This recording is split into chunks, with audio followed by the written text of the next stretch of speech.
अब्दुल सईदी साहब, हजरत और दूसरा मुफ्ती मुनीबुर रहमान साहब, तीसरा हुकूमत उसको पसंद उनको करे या ना करे रागिब नईमी साहब हजरत मौलाना सरफराज नईमी शहीद रहमतुल्लाह अलैह के साहबजादे हैं और हमारा जो मदरसा नईमिया है, जो जामिया नईमिया है, उसका एक किरदार है अहले सुन्नत के अंदर, तो उनको और इस तरह के दूसरे तंजीमात मदारिस के जो और उलमा हैं और उसके साथ साथ मिसाल के तौर पे पीर गोरा शरीफ साहब हैं, उनके जो गद्दी नशीन हैं, पीर सियाल शरीफ साहब हैं, उनके जो गद्दी नशीन हैं, इन सब लोगों को इकट्ठा करके एक कमेटी बनानी चाहिए और कमेटी बना के आप इनसे बात करें और फिर डेडलाइन के साथ करें।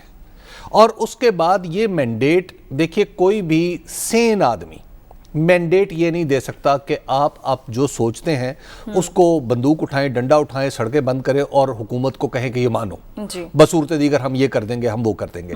तो लिहाजा इन उलमा को बीच में इन्वॉल्व करना चाहिए।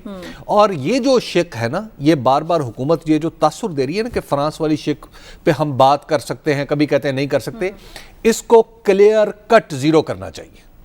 इस पे कोई समझौता, कोई बात नहीं हो सकती कि आप रियासत को ये डिक्टेट कराएं कि जनाब फलां मुल्क के साथ करो, फलां मुल्क के साथ ना करो। कल हुकूमत ने खुद ही नहीं, देखिए हुकूमत ने और तीसरी, मैं यही एग्जैक्टली इसी तरफ आ रहा था, मैं यही बात अर्ज करना चाहता हूँ। देखिए पहले जो एक वो मुआहिदा है ना जिसपे शेख रशीद साहब ने और नूरुल्लाह कादरी साहब ने साइन किए हुए, कम से कम लफ्जों में वो मुआहिदा एक हमाकत थी।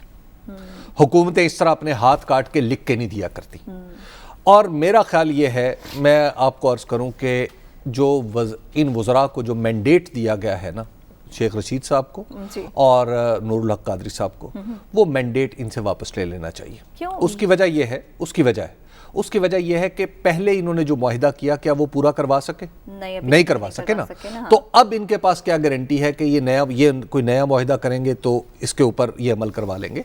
तो लिहाजा इनसे मेरा ख्याल है कि अब इन दोनों को अपनी इज्जत भी अजीज होनी चाहिए, गवर्नमेंट की इज्जत भी अजीज होनी चाहिए, और सबसे बड़ी बात है रियासत की रेट भी अजीज होनी चाहिए। इन दोनों को ये प्रेस कॉन्फ्रेंसें करने से मेरा ख्याल है गुरेज करें, और ये इन दोनों के बस की बात नहीं है। ये मैं नरम तरीन अल्फाज में यही कह सकता हूँ। साहब आपकी जानिब आऊंगी, उलमाए कराम अब मैदान में आए मामले को सुलझाने के लिए, क्या उलमाए कराम मुज़ाकरात करवा पाएंगे? पिछली दफ़ा भी जब उलमाए कराम आए थे तो इस मैदान में तो कलदम TLP ने कुछ बातें मानी थी। इस बार भी सारे दो फरीक हैं, किसी एक फरीक ने तो बातें माननी है। कौन सा फरीक बात मानेगा और किन शराइत पर? देखिए हबीब साहब का जो उलमाए कराम के बारे में तासुर है, मैं उससे एग्री करता हूँ मोस्ट पार्ट, लेकिन मेरा थोड़ा सा एक बात पे डिसएग्रीमेंट है। हम ये कम से कम चौथी दफ़ा तहरीक लब्बैक पाकिस्तान के लोग कहीं ना कहीं पे धरना उन्होंने दिया है। बल्कि एक दिलचस्प बात साथ, आज हम अपने आर्काइव में देख रहे थे तो हमारे जो वो बता रहे थे कि 2019 से लेके आज तक सातवीं दफ़ा। आप देखिए ना, गुजारिश ये है कि आपका ऑब्जेक्टिव क्या है। पाकिस्तान ने बड़ी मुश्किल वक्त देखे हैं। पाकिस्तान ने ऐसी आइडियोलॉजीज़ को काउंटर किया है जो कि दुनिया में दीगर जगहों पे काउंटर नहीं हो सकी।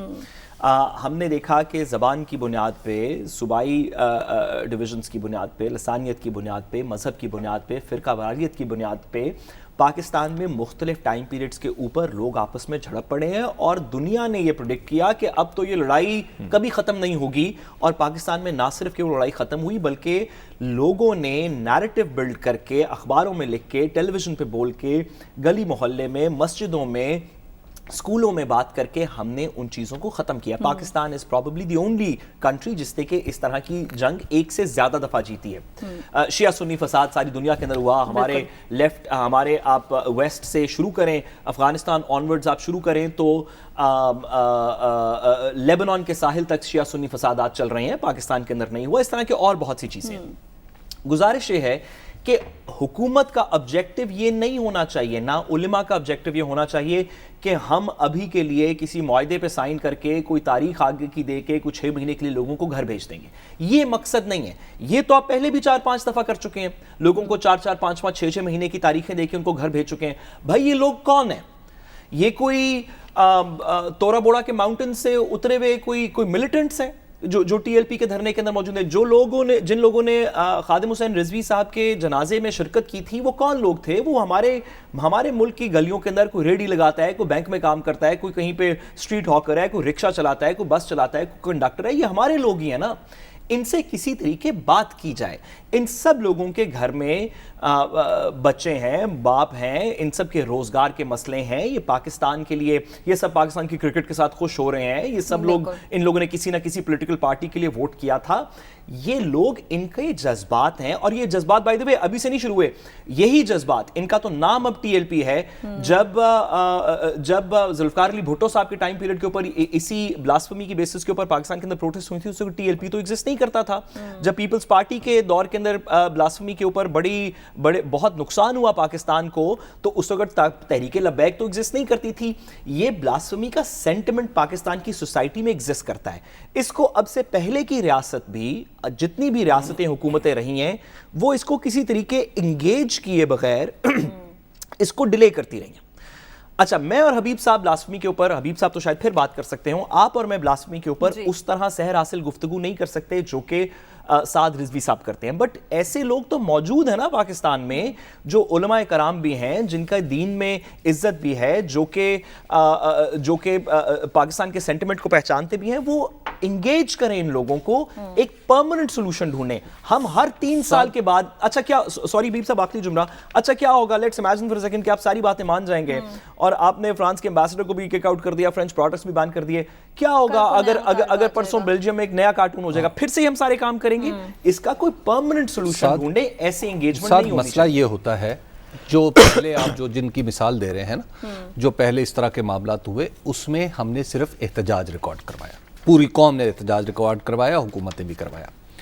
हमारी जो ये कलदम टीएलपी है, इसका एक मसला है, और ये हर दीनी मजहबी जमात और सियासी जमात में जो सियासी जमात बन जाती है, उसका ये मसला है। आप वो करते सियासत हैं, जैसे ही आप उनको सियासी जवाब देने लगते हैं, वो साथ ही मजहब की दलील ले आते हैं। तो जो जाहिर है, आप मजहबी दलील का तो कोई जवाब नहीं हो सकता ना। क्यों नहीं हो सकता? बात ये है, मजहबी हमारे पास उलेमा मौजूद, हमारे पास उसका दलील आप उलमा के, अब इस मामले में मैं फिलहाल जरा खामोशी इख्तियार करता हूँ। उसकी जो दलील है, जैसे ही आप पॉलिटिकली वहां पे शिकस्त खाने लगते हैं, आप साथ ही एक मजहबी दलील ले आते हैं। अब माशाल्लाह कलदम टीएलपी को ये एहसास भी हो गया कि हम सवाद आज़म हैं। मुझे आज मेरी रागिब नईमी साहब से बात हो रही थी। रागिब नईमी साहब अब खुद इसी मकतबे फिक्र के आदमी हैं, तो क्या उनसे बात नहीं हो सकती? क्या उन लोगों को साथ नहीं मिलाया जा सकता? और इस मसले को, और मैं सॉरी एक जुमला कलदम के ऊपर, और ये बात हो रही है, और हुकूमत का भी यही नैरेटिव है कि कलदम टीएलपी, देखिए काउंटर टेररिज्म और मेंटेनेंस पब्लिक ऑर्डर के कवानीन के नीचे हुकूमत ने एक एग्जीक्यूटिव ऑर्डर के थ्रू इस जमात को कलदम करार दिया है। लेकिन क्योंकि ये एक पॉलिटिकल जमात भी है, और आर्टिकल 18 और इलेक्शन एक्ट के नीचे एक पॉलिटिकल जमात को कलदम करार देने के लिए सुप्रीम कोर्ट तक रेफरेंस जाता है, तो सियासी तौर पे टीएलपी अभी तक ना ही कलदम जमात है, ना ही अगर आज बाई इलेक्शन हो रहा है 133 में, अगर टीएलपी हिस्सा लेना चाहे तो पाकिस्तान की कोई कानून उसको नहीं रोकता, कोई ऑर्डर उनको नहीं रोक सकता।